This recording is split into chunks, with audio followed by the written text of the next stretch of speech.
बिस्मिल्लाहिर्रहमानिर्रहीम। अस्सलामुअलैकुम। छोटी सी रिक्वेस्ट है, आप कितने दिन हो गए मुझे सब्सक्राइब नहीं किया तो जल्दी से सब्सक्राइब करें। बुजुर्गों की बताई हुई अहम बातें। कानों के अंदर खारिश होना याददाश्त कम होने की अलामत है।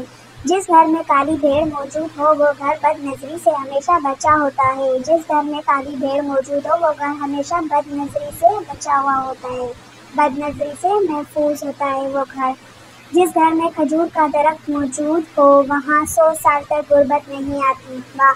जिस घर में खजूर का दरख्त मौजूद हो वहाँ 100 साल तक गुर्बत नहीं आती।